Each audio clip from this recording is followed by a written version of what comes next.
पेमा खांडू लगातार तीसरी बार बने अरुणाचल प्रदेश के मुख्यमंत्री। वहीं चाउना मीन ने उप मुख्यमंत्री के रूप में ली शपथ। खांडू के साथ साथ 11 अन्य विधायकों ने भी ली मंत्री पद की शपथ। समारोह में केंद्रीय गृह मंत्री अमित शाह, भाजपा अध्यक्ष जेपी नड्डा और असम के सीएम हेमंत बिस्वा शर्मा हुए शामिल। मोदी है तो महंगाई है, दालों में 10% का हुआ इजाफा। कांग्रेस महासचिव जयराम रमेश ने प्रधानमंत्री पर कसा तंज। अग्निवीर योजना में होंगे बड़े बदलाव। सरकार 60 से 70% अग्निवीरों को कर सकती है परमानेंट। आम सैनिकों की तरह होगी ट्रेनिंग। वहीं 4 साल की जगह 7 साल की नौकरी को दे सकती है मंजूरी। करोड़ों किसानों के लिए बड़ी खुशखबरी। 18 जून को जारी होगी किसान सम्मान निधि की 7वीं किस्त। पीएम मोदी 9.3 करोड़ किसानों के खाते में ट्रांसफर करेंगे 20,000 करोड़ रुपए। ओपीएस को लेकर कर्मचारी संगठनों की केंद्र सरकार को 2 टूक। कहा, हमें एनपीएस में संशोधन मंजूर नहीं, लागू हो गारंटीकृत पुरानी पेंशन। यूपी में बिजली चोरी करने वालों की अब खेर नहीं। यूपी पीसीएल चलाएगा बड़ा अभियान। प्रदेश के सभी वितरण निगमों के प्रबंध निदेशकों एवं मुख्य अभियंताओं को निर्देशित किया गया है कि इससे फीडर जहां लाइन हानि सबसे ज्यादा है वहां अभियान चलाकर विद्युत चोरी रोकी जाए। तीसरे कार्यकाल में पीएम मोदी का पहला विदेश दौरा। G7 समिट में भाग लेने इटली पहुंचे। G7 से इतर अमेरिका के राष्ट्रपति जो बाइडेन से अहम बैठक कर सकते हैं प्रधानमंत्री। जम्मू कश्मीर के अब सभी स्कूलों में होगा राष्ट्रगान। सरकार ने जारी किया आदेश। साथ ही सुबह और कई सारी एक्स्ट्रा करिकुलर एक्टिविटी भी की जाएगी। राजनाथ सिंह ने रक्षा मंत्री का कार्यभार संभाला। इस दौरान उन्होंने बताया कि अगले 5 साल में उनका लक्ष्य देश की सुरक्षा के साथ आत्मनिर्भर भारत पर रहेगा और भारत 50,000 करोड़ तक के हथियारों का निर्यात करे, यही उनका लक्ष्य हो। टैंकर माफिया चुरा रहे हैं पानी। बीजेपी सांसद मनोज तिवारी बोले, जिम्मेदारी से भाग नहीं सकती दिल्ली सरकार। वहीं जल संकट पर सुप्रीम कोर्ट में केजरीवाल सरकार ने कहा, साथ मिलकर करना होगा काम, उंगली उठाने का वक्त नहीं। जल संकट को लेकर 6 थानों के 50 से ज्यादा पुलिसकर्मी 3 शिफ्ट में करेंगे मुनक नहर की निगरानी।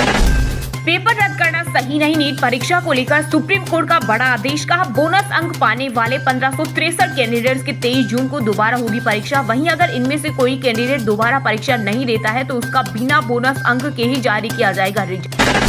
भारत ने T20 वर्ल्ड कप में अमेरिका को हराकर पाकिस्तान को दी संजीवनी। इस जीत से पाक का वर्ल्ड कप के सुपर 8 में पहुंचने का रास्ता हुआ आसान। वहीं इस जीत के साथ भारतीय टीम ने मारी सुपर 8 में।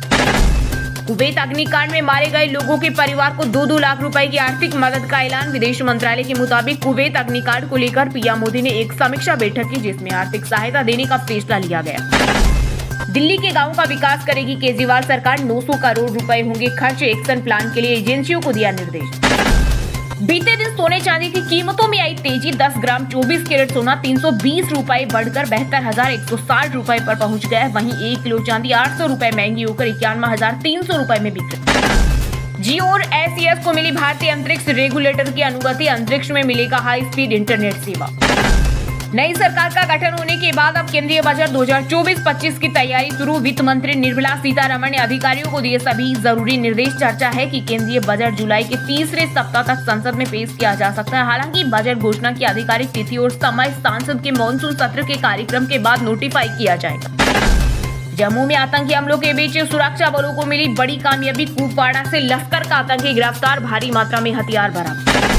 महाराष्ट्र में 4 महीनों में बदल दूंगा सरकार। एनसीपी प्रमुख शरद पवार ने किया चौंकाने वाला दावा। का थोड़ा इंतजार कीजिए, मैं सरकार बदलने वाला हूं, लेकिन किसानों की समस्या के लिए सभी को सड़कों पर उतरना होगा। आईफोन मेकर एप्पल एक बार फिर बनी दुनिया की most valuable company. Market cap में माइक्रोसॉफ्ट को छोड़ा पीछे। एप्पल के शेयर करीब 4% बढ़कर रिकॉर्ड $215.4 पर पहुंच गए, जिससे इसकी market valuation 3.29 lakh crore dollar हो गई। जम्मू कश्मीर में हुई आतंकी घटनाओं से आहत हुए शिवसेना नेता आनंद दुबे का पाकिस्तान के साथ सारे रिश्ते नाते तोड़ देने चाहिए और क्रिकेट में भी नहीं खेलना चाहिए। वहीं इस विषय को लेकर आनंद दुबे ने प्रधानमंत्री नरेंद्र मोदी, गृह मंत्री अमित शाह, खेल मंत्री मनसुख मंडाविया व BCCI अध्यक्ष को लिखी चिट्ठी। मुझे टारगेट किया जा रहा। फायरिंग केस में घटना के 2 महीने बाद अभिनेता सलमान खान ने मुंबई पुलिस को दिया बयान। बोले, फ्रस्ट्रेट हो गया, पहले से ही कोर्ट से सजा पा चुका हूँ। यूपी में लोकसभा चुनाव के बाद अब 9 सीट पर विधानसभा उपचुनाव पर होगी बीजेपी सपा की परीक्षा। समाजवादी पार्टी के 4 और भाजपा के 5 विधायक सांसद बने हैं, इसलिए ये उपचुनाव दोनों ही खेमों के लिए प्रतिष्ठा का सवाल है।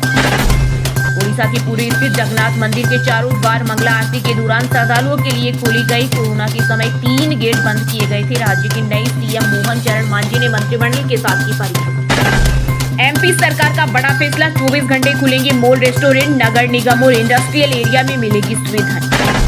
दिल्ली में खालिस्तानी कर रहे विरोध, मोदी की सुरक्षा केस, योगी प्लेन में मिसाइल, होटल में एसपीजी तैनात, दौरे से पहले वहां गांधी प्रतिमा तोड़ी। कंगना बोले फिल्मों में काम करना पॉलिटिक्स से ज्यादा आसान, 18 साल पहले भी मिला था, राजनीति में आने का ऑफर तब तैयार नहीं। बीआरजीएल में 170 में बीएसएफ में 1526 पदों पर निकली बम्पर वैकेंसी। वहीं इंडियन एयरफोर्स में अग्निवीर वायु भर्ती का नोटिफिकेशन हुआ जारी। इसके अलावा सभी सरकारी नौकरियों की तुरंत अपडेट पाने के लिए गूगल में अभी विजिट करें आरके अलर्ट वेबसाइट।